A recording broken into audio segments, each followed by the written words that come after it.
Assalamualaikum warahmatullahi wabarakatuh. Alhamdulillahilladzi khalaqal khalqa wa yahsyuruhum fil mahsyar. Allahumma shalli wa sallim ala sayyidina Muhammadin wa ala alihi wa ashabihi alladzina ata'uhu fima amar. Asyhadu an la ilaha illallah wahdahu la syarika lah, syahadatan tunji qailaha min ahwali yaumil mahsyar.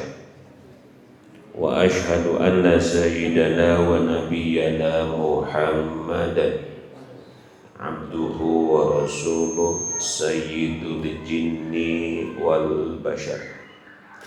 Faya ayuhan nas ittaqullaha fima amar wa'tahu fima naha wa hadar. Inna ahsanal mawa'idu syafiyatu kalamu man la takhfa alaihi khafiyah. Wallahu subhanahu wa ta'ala yaqul wa biqaulihi yahtadil muhtadun. Wa idza quri'a 'alaihimul Qur'an fastami'u lahu wa ansitu la'allakum turhamun. Para masyayikh sepuh, juga bini sepuh, para tokoh-tokoh, terkhusus jamaah rawatib Masjid Baitul Makmur dan juga seluruh warga perumahan Purimas Regensi yang saya hormati. Semoga kita di berbagai macam kesempatan dan kegiatan di dalam naungan rahmat ridho serta maghfirah Allah subhanahu wa ta'ala. Berbagai macam karunia Allah limpahkan pada kita, maka Allah memerintahkan syukur. Ketika Allah memerintahkan berarti kebaikan ada di dalamnya. Karena perintah dan kebaikan itu sudah sepaket. Jadi ketika perintah itu Allah perintahkan, maka di dalamnya ada kebaikan. Syukur adalah ujian daripada kenikmatan. Maka ketika kita mendapatkan nikmat harus bersyukur. Kemudian ketika Allah melarang, berarti di dalam larangan itu keburukan ada di dalamnya. Itu sudah sepaket. Jadi ketika melarang berarti di dalamnya itu sudah ada keburukan. Maka apabila kita mendapatkan hal-hal yang tidak mengenakan, maka ujiannya adalah sabar. Jadi sabar dan syukur itu dua hal yang datang silih berganti dalam hidup kita. Apabila itu dilaksanakan, dua-duanya bernilai. Semoga kita semuanya husnul khotimah. Amin ya Allah ya Rabbal. Salawat juga salam senantiasa tercurah terlimpah selalu selamanya kepada hamba terkasih tercintanya baginda kita Nabi Yuna Muhammad sallallahu alaihi wasallam, pada keluarganya, sahabatnya, dan pada kita semua. Semoga kelak di yaumil qiyamah mendapatkan syafaatnya. Amin ya Allah ya Rabbal alamin. Hanya saja hadirin, 1400 tahun yang lalu Rasulullah sudah menyampaikan pada kita satu petua. Sabda Nabi, i'malu kullun muyassarun lima khuliqalah. Kata Nabi, i'malu, berbuatlah, bekerjalah, beraktivitaslah, berkaryalah, karena kullun muyassarun, semua orang itu akan dimudahkan lima khuliqalahu, kepada apa dia diciptakan. Jadi setiap orang itu dimudahkan kepada apa dia diciptakan. Jika nak radang ulang saeutik karena ieu teh kena kumaha. Geus di Indonesia kan ge masih kan radang ngahulang eta teh. Komo sakumaha lamun di Indonesia kan juga. Ya gini, Pak. Jadi ketika Allah memudahkan kepada apa dia diciptakan, maka di dalam dunia pendidikan itu ada istilahnya minat dan bakat.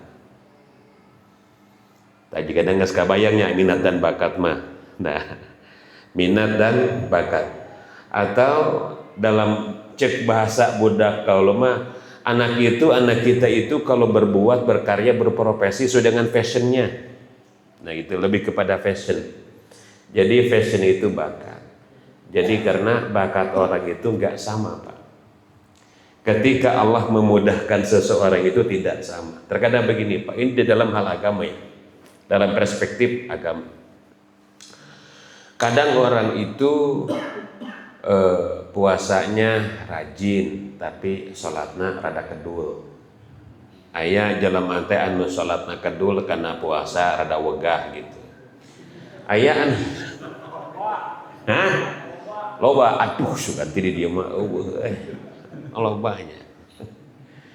Kadang ya, berehan ka jelema bager ka jelema, tapi ke masjid tara daek. Loba aya keneh wae, aya keneh. Dia sosialnya bagus, mah dermawannya bagus, tapi ke masjid kedua gitu. Ayah rajin ke masjid tapi pelit gitu. Ayah keneh wae.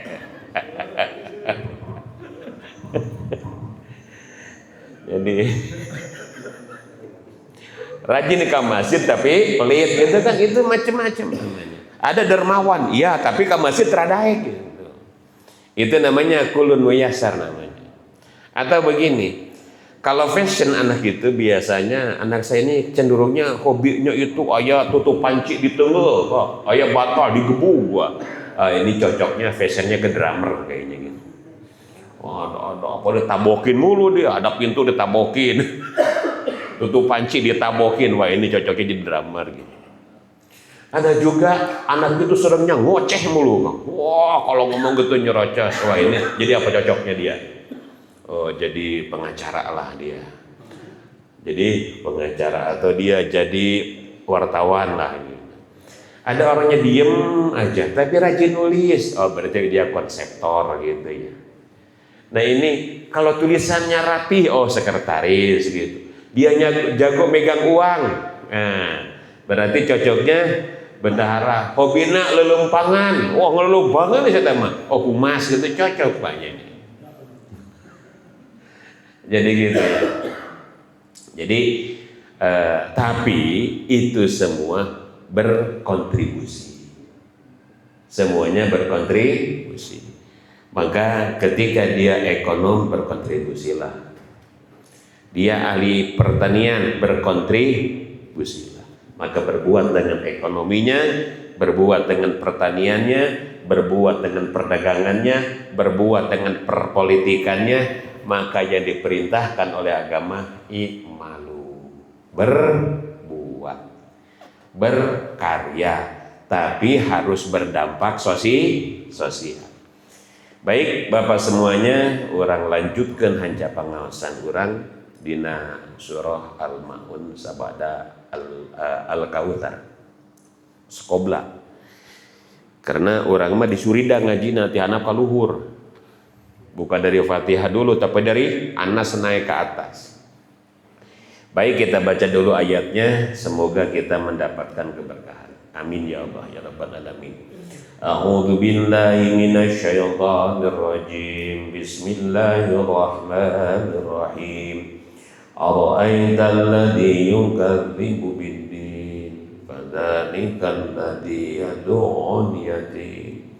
ولا يحض على طعام المسكين فويل للمصلين الذين هم an salatihim sahun alladzina hum yura'una wa yamna'una al-ma'un. Allah alam fil haqiqati murad ya. Mungkin malam ini kita tidak bisa menyelesaikan satu surat, paling 2 atau 3 atau 4 ayat. Baik, kita translate dulu per kata. Aro'aita, tidakkah kamu tahu? Tidakkah kamu tahu? Ini bentuk kalimatnya kata tanya atau kalimat interrogatif. Biasanya kalau kalimat diawali dengan kata tanya, objek bicara itu supaya fokus. Orang yang diajak bicara supaya fokus gitu. Nah, seperti halnya Kang Mas, siapa namanya teh, lupa lagi aku. Siapa? Pak Seno. Saya bilang, Pak Seno tahu payatna enggak? Nah, saya pakai tanya kan. Pasti ada apa emang gitu. Jadi biasanya kalau kalimat didahului dengan kata tanya, itu biasanya orang yang diajak bicara itu fokus kepada yang akan dibicarakan.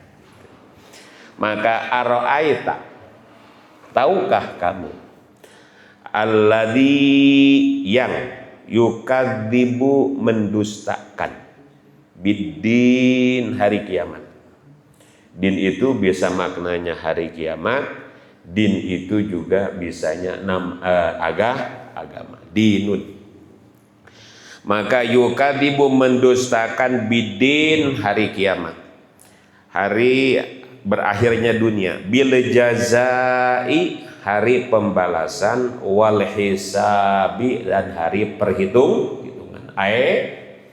Jelasnya, hal araf tahu, apakah kamu tahu, wa illam ta'rifhu, kalau kamu belum tahu orang yang mendustakan agama itu siapa? Ayat kedua. Apa itu? Alladzi yad'ul yatim. Baik Bapak, satu ayat dulu. Ini ayatnya, suratnya enggak panjang Pak. Suratnya tidak panjang, ayatnya tidak banyak.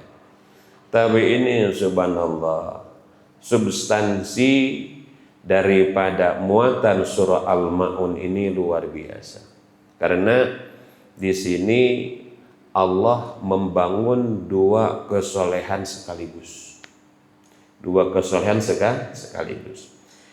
Ayat ini dimukadimahi dengan yaumuddin, dengan hari kiamat. Yukadzibu biddin, mendustakan agama atau hari kiamat.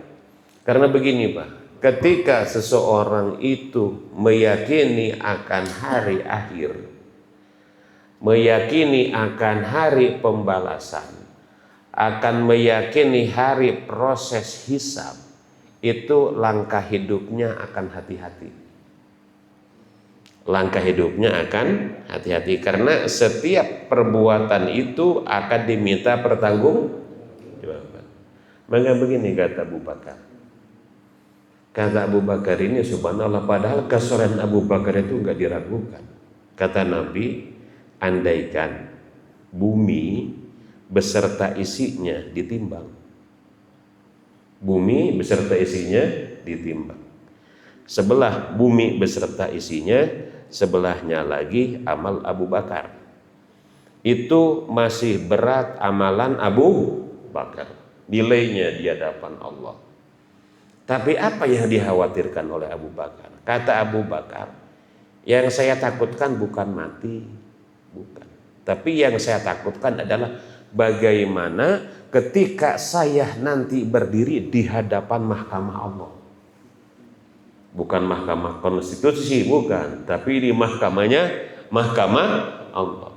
Bagaimana nanti saya berhadapan di hadapan Allah, mempertanggungjawabkan semua perbuatan saya ketika hidup.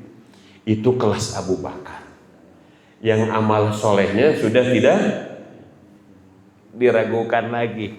Jadi kalau kita mah ya Allah, kita mah ya jeleknya kita mah suka melupakan dosa. Jeleknya kita suka melupakan dosa, padahal dosa kita ditata rapi oleh Allah. Baik, jadi inilah pentingnya kita bahwa nanti ada hidup setelah hidup, yaitu hari kiamat. Nanti semuanya bumi ini akan Allah hancurkan. Semuanya hanya sekali-sekali, Pak. Hidup hanya sekali. Di alam ruh sekali, digeser ke alam rahim sekali, digeser ke alam dunia sekali. Di dunia kita jadi bayi sekali, jadi anak sekali, jadi remaja sekali, jadi dewasa sekali, jadi orang tua sekali, jadi kakek-kakek sekali, terus jadi apa lagi? Jadi mayat sekali, kemudian masuk alam barzah, di alam barzah sekali, masuk kiamat sekali, dikumpulkan sekali, hisab sekali, jaza sekali, finish surga. Atau berarti perjalanan kita masih panjang, Pak. Kalau kita sudah meninggal masuk alam barzah, waktu dunia tidak berlaku. 24 jam itu untuk waktu dunia. Di alam barzah nggak berlaku waktu 24 jam. Dan semakin ke akhirat itu waktu lambat, Pak. Di dalam firman-Nya wa fi yaumin kana miqdaruhu khamsina alfasana. Jadi wa fi yaumin, satu hari usia akhirat, karena miqdaru alfina sana, usia dunia 1000 tahun. Usia dunia 1000 tahun, akhirat one day. Berarti kalau kita sekarang tahun 2000, berarti di akhirat baru 2 hari. Kalau umur kita 70 tahun dibanding akhirat berapa jam? Subhanallah. Maka ulah yang berburu paeh, Paknya. Sakedeng di dunia sakedeng. Maka waktu yang singkat ini kita maksimalkan. Baik. Tahukah kamu siapakah orang yang mendustakan agama itu? Fadalika biqadri huwa ba'dal fa. Maka biqadri ditetapkan huwa ba'dal fa, kata dalika ditetapkan fahuwa, maka orang yang mendustakan agama itu adalah alladzi yadu'ul yatim. Mereka da'a yadu'u, artinya yadfa'uhu biunfin. Yadfa'uhu biunfin itu menghardik. Menghardik itu dengan bahasa kitanya bersikap kasar, tidak memperdulikan gitu ya. Mereka yang menghardik anak yatim. Ini Pak, subhanallah. Maka anak yatim itu jangan dihardik. Kenapa? Karena hatinya sudah luka, emosinya sudah luka. Luka apa hatinya? Luka apa emosinya? Anak yatim emosinya sudah luka ditinggal orang terkasihnya.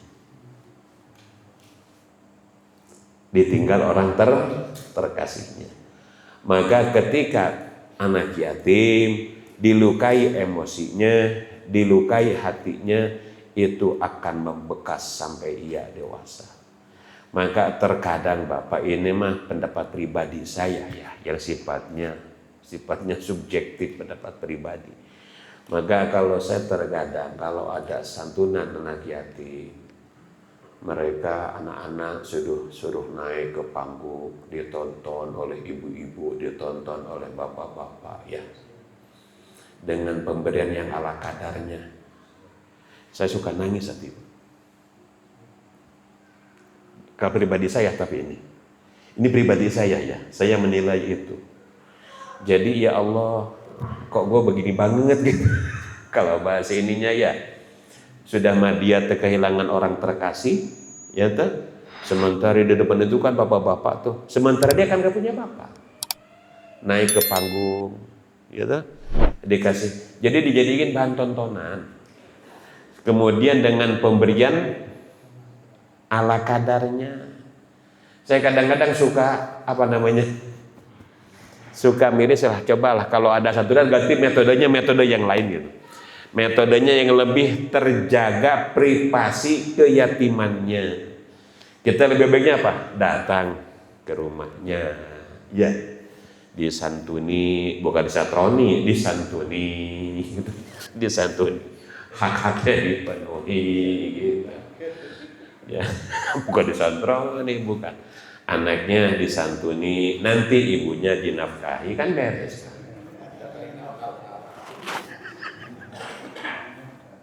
Ya, jadi anaknya disantuni, ibunya beres, Pak. Kelar deh urusan. Ya, ini intermezzo aja pada ya mah Bang Ajena. Waktu-waktu sesa tenaga sesa. Nah, kembali. Tapi apresiasi kepada Abul Aitam. Abul Aitam itu bapaknya anak, ya, dia artinya pengasuh. Apa kata Nabi? Ana wa kafilul yatim.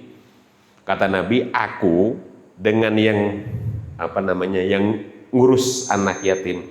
Hakada. Rasul memberikan simbol jari telunjuk dengan jari tengah. Ini simbol dekatnya. Nanti orang yang merawat anak yatim dengan penuh keikhlasan, nanti di surganya sekapling dengan Nabi, beda blok. Sekapling dan kaplingnya kalau ada kapling Firdaus, bloknya apa gitu ya. Subhanallah. Ini begitu besar apresiasi Nabi kepada pengasuh anak yatim. Kenapa demikian? Karena Nabi yatim. Nabi yatim. Nabi cinta yatim karena Nabi pun seorang yatim. Bagaimana perasaan anak yatim? Nah ini Pak, maka bahkan sebentar lagi kita tanggal berapa? 1 Maret, tinggal hitungan hari ya. Dengan 2 minggu ke depan kita akan masuk tanggal 1 Muharram yang ditetapkan hari anak yatim. Padahal bukan 1 Muharram aja. Jadi hanya perayaannya saja, upacaranya saja sebagai pengingat. Nah, maka ketika kita menyantuni anak yatim disunahkan dielus kepalanya. Kenapa? Karena sentuhan tangan itu, kepala itu membuat nyaman. Ketika anak kita dielus, itu nyaman, Pak. Jangankan anak deh, hewan. Coba kalau kucing dilus terus kepalanya.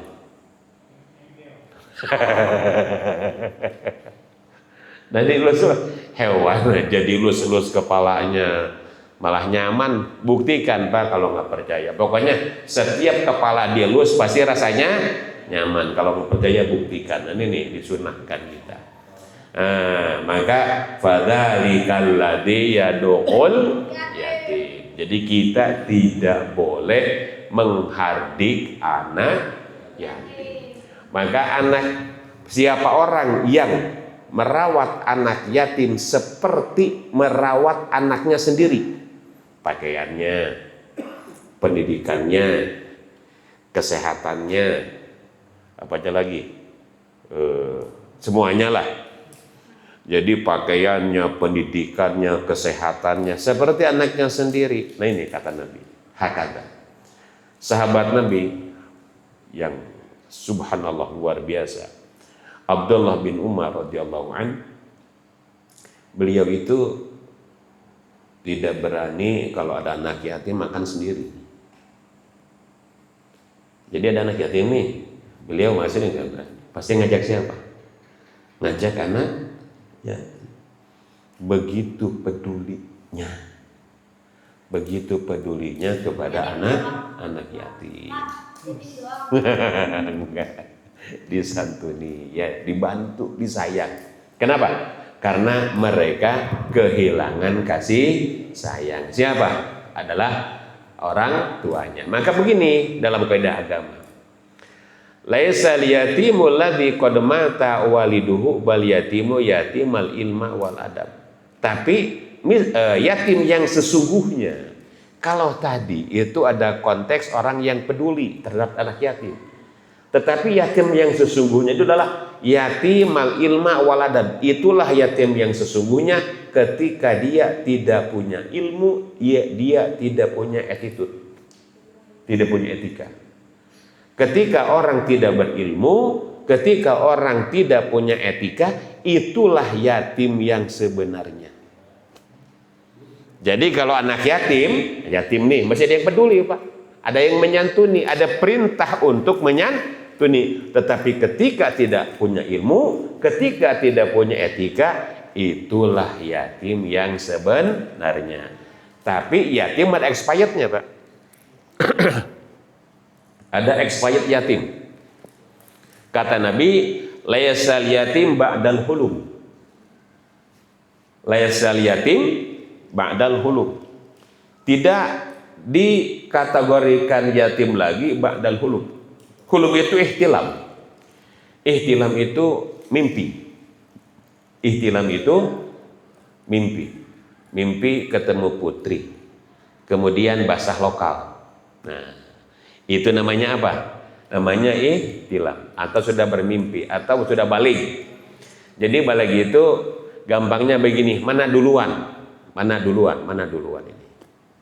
Mau laki mau perempuan, tidak nanti ada sisi perbedaannya. Mana duluan? Kalau anak laki-laki, laki perempuan sama. Laki perempuan sama kalau lihat sisi usia. Lihat sisi usia, laki-laki perempuan sama 15 tahun. Nah, kalau sisi usia. Nanti ada pembeda. Kalau laki-laki usia 15 tahun, kalau bukan usia 15 tahun suaranya ngebas. Suaranya ngebas. Pecah suaranya. Suaranya pecah. Padahal dia usia belum 15 tahun tapi suara pecah. Balik.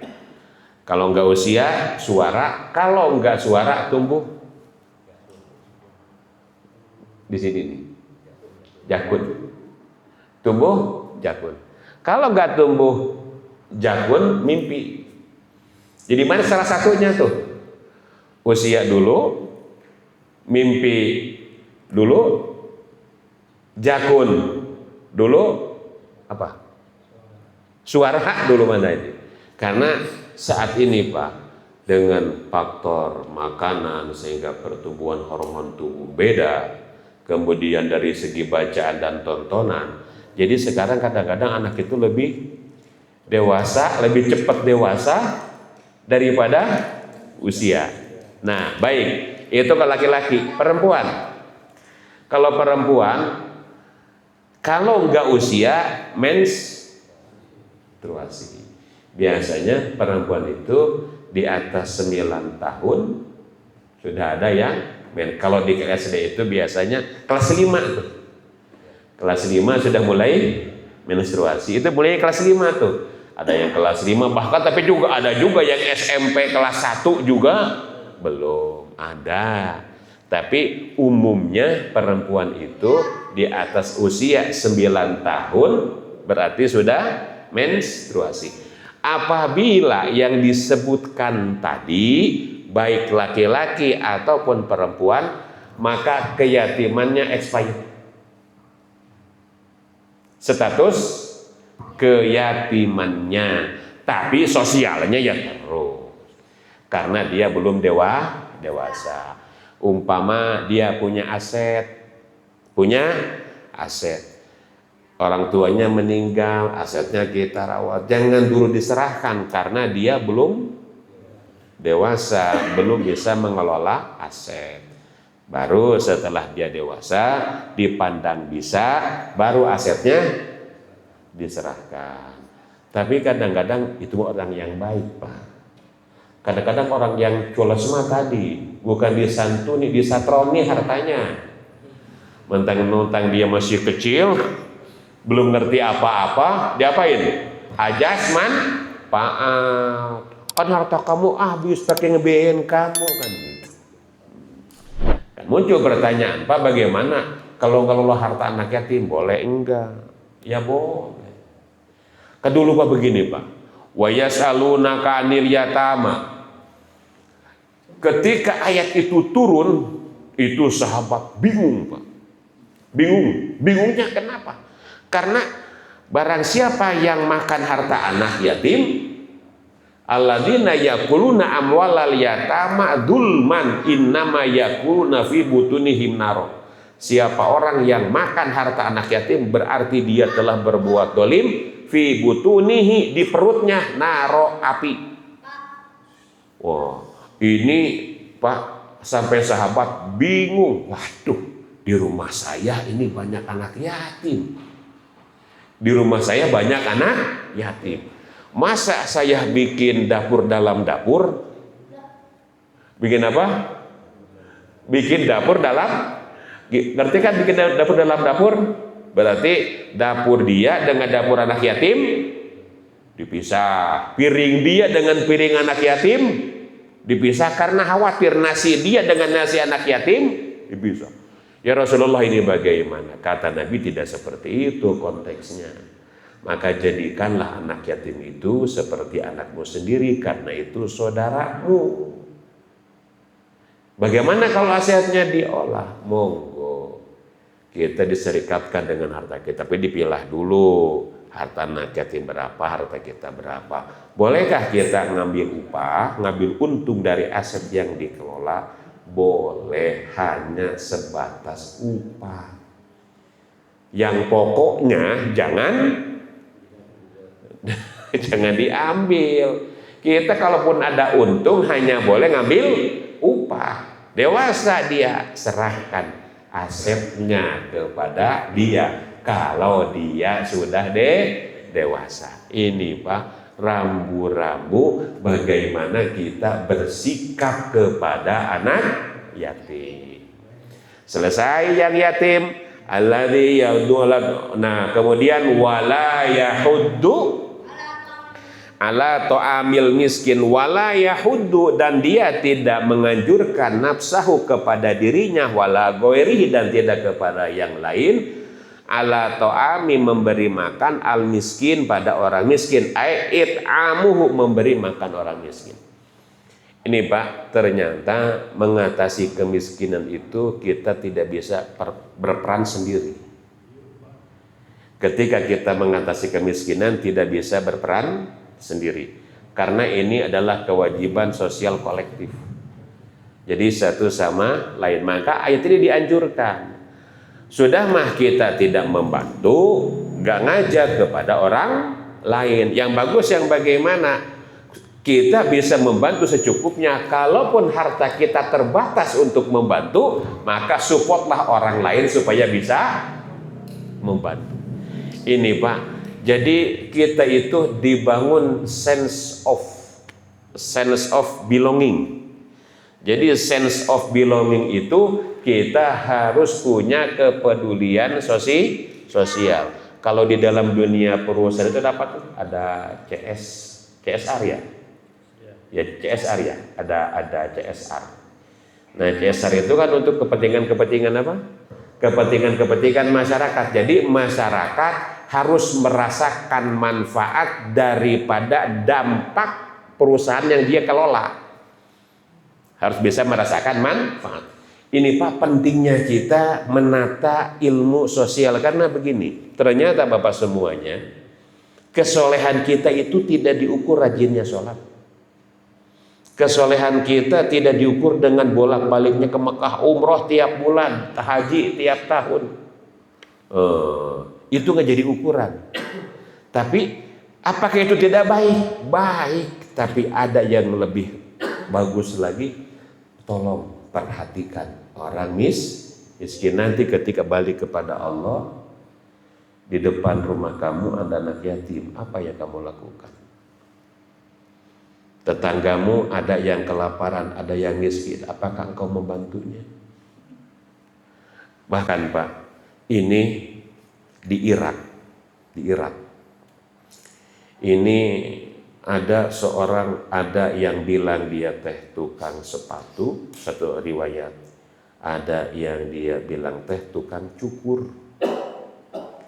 Ini namanya Al-Muwafaq namanya. Al-Muwafaq ini masyhur Pak kisahnya. Dia tidak pergi haji tetapi memperoleh predikat haji mabrur.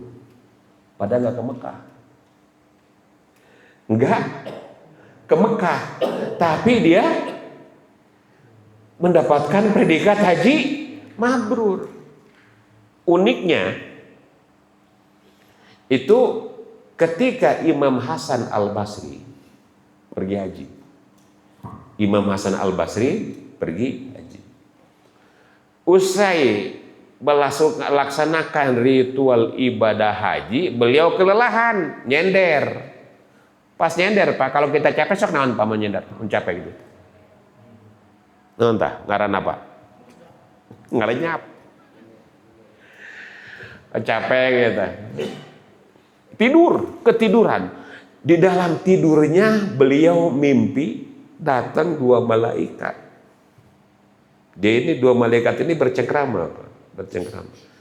Kata malaikat yang satu nanya, tahun ini yang ibadah haji berapa? 6.000. Saat itu, kalau sekarang mah jutaan. Di saat itu. Kata malaikat yang satu, yang tahun haji tahun ini semuanya 6.000. Tapi tak satu pun yang diterima. Dari yang 6.000 itu tak satu pun yang diterima. Kecuali hajinya tukang cukur. Karena haji tukang cukur itulah semua ibadah hajinya diterima. Pas dia begitu Pak, kaget. Berarti kata Imam, dia itu seorang ulama besar Pak di Irak, di Baghdad. Ulama besar. Berarti termasuk haji saya nggak diterima. Berarti diterimanya haji saya gara-gara tukang cukur. Dia masih kebayang wajahnya, namanya tahu itu Imam Hasan Al-Basri Pak. Muncek urama di Mekah teh yang buru-buru balik. Pengen cepat-cepat pulang, saya akan cari orangnya karena ini sekotak dengan saya. Dicari, dapatlah ia. Maka Imam Hasan Al-Basri memeluk, selamat, Anda memperoleh haji yang mabrur. Mabrur, hajakan mabrur. Itu Pak Muwafaq bingung, celana kecil. Mau mabrur gimana, orang saya nggak ke Mekah. Mau mabrur gimana, saya nggak ke Mekah, tapi mabrur. Subhanallah. Enggak, saya ketemu dengan kamu. Bahkan malaikat mendiskusikan kamu. Gara-gara kamu, semua yang haji itu kamu yang memberikan terkena syafaat kamu. Gimana kisahnya? Diem dia. Ya karena ditanya ya saya jawab begini, saya itu habis nyukur, terus hasilnya saya untuk nafkah keluarga. Apabila ada sisa saya tabungkan. Ada bilang tukang sepatu gitu ya, tukang sol sepatu. Jadi kalau saya dapat duit untuk nafkah keluarga, sisanya saya tabungin, saya niatin, saya nabung untuk haji. Ada saya nabung untuk haji. Pas saya buka, sudah dianggap cukup untuk pergi haji, cukup insya Allah pergi haji tahun ini. Berbarengan dengan itu, istri saya ngidam. Kan orang ngidam mah kelakuannya aneh-aneh. Malam-malam pengen manggah muda. Ya, kalau bapaknya bukan manggah muda tapi pengennya nah pas begitu Pak, ketika istrinya ngidam itu ada aroma tertiup angin dari rumah sebelah masuk ke hidung istrinya. Ada aroma dari rumah sebelah masuk ke hidung istrinya Pak. Ini cuma cari ini di mana sumber aroma. Kok ini ya aduh menggugah selera. Aromanya menggugah selera. Coba cari ini ayah di mana ini mama pengen itu. Oh. Bapak nama biasanya lamun paling pemajikan kerja salah kema eleh wae, Pak. Ngelehan salah ieu mah, ngelehan bukan nama. So kan nama ngelehan kan pemajikan nyiram. Poting-poting gede we ka udah ngelehan. Nah, coba ternyata Pak, terdapatlah ketemulah sumber aroma itu. Assalamualaikum kata Muhammad. Ibu sedang apa? Sedang masak. Baik Bu. Boleh enggak? Saya minta daging yang ibu masak tuh. Istri saya lagi ngidam Bu. Soalnya ini sumber aromanya dari sini. Oh baik Bapak. Tapi begini. Ini daging yang saya masak Pak. Buat saya halal. Tapi buat Bapak haram. Wah. Ini kan bingung. Bapak ini bingung.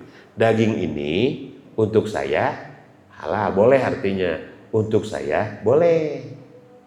Tapi Bapak nggak boleh. Ini gimana ceritanya? Kok bagi ibu boleh, bagi saya nggak boleh? Saya kan untuk istri saya, bukan untuk saya Bu, bukan untuk istri saya. Sungguh sekalipun untuk istri Bapak, ini daging nggak boleh. Kalau saya boleh, gimana ceritanya? Bapak, saya sudah 3 hari nggak makan. Saya tadi keluar rumah, ada bangkai di samping tempat sampah. Ada bangkai di samping tempat sampah. Terus saya ambil, saya anggap cukup, saya ambil secukupnya yang saya anggap cukup, saya ambil dari bangkai itu. Ini daging bangkai Pak. Yang saya masak daging bangkai. Bagi saya mah boleh Pak, karena saya orang kelaparan. Bapak makan banyak duit. Banyak duit. Bapak mah tidak boleh. Langsung Pak, tanpa babi Bu. Dia pulang ke rumah, dia ambil itu duit buat ke Mekah, diambil, balik lagi. Ya Allah, saksikan, inilah haji saya. Ya Allah, saksikan ini haji saya. Dia bawa Pak tuh, duit tabungan, kemana? Dia kasih, Bu, ini ada uang, silakan. Ibu pergunakan untuk belanja. Semuanya untuk ibu. Sedekah. Ya Allah, saksikan ini haji saya. Subhanallah Pak. Kira-kira kalau kita makan, kan wajib haji cuma sekali. Kadang-kadang orang kok haji berkali-kali, umroh berkali-kali, tapi tetangga kelaparan. Kan sangat ironi ya. Sangat ironi. Ke Mekah berkali-kali, haji berkali-kali, tetapi tetangga sebelah kelaparan. Nah ini wala yahuddu ala ta'amil miskin. Ini pentingnya Pak. Ini artinya sense of belonging. Jadi kita itu tidak hanya soleh kepada Allah melalui sholat, tapi juga soleh sosial. Maka kalau kita membaca Al-Quran itu kalau setiap sholat, kata sholat itu zakat. Wa aqimus sholah wa atuz zakat. Itu banyak bergandengan ayatnya. Kemudian ya ayyuhalladzina amanu wa amilus sholihat. Bisa bergandengan tuh. Iman, amal soleh, sholat, zakat. Itu banyak di Al-Quran ayat bergandengan. Artinya apa? Ternyata Bapak, jadi solehnya kita itu tidak hanya diukur baik ya banyaknya sholat, banyaknya wirid. Ternyata juga memiliki kepekaan sosial. Maka sabda Nabi apa? Barang siapa yang melonggarkan urusan orang mukmin, maka Allah akan longgarkan nanti urusan dia di akhirat. Maka kita jangan mempersulit urusan orang susah. Maka tiang negara itu ada 4. Sebagai kesimpulan, tiang negara ada 4. Ini tiangnya. Kalau tiang masjid Baitul Makmur banyak. Kalau tiang negara 4. 1, ilmunya ulama. 2, adilnya hakim. ketiga dermawannya orang kaya, keempat doa orang miskin.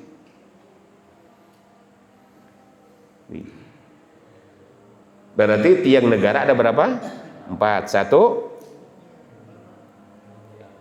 Satu nginum heula kudu di paraho deui ngaji teh kumaha.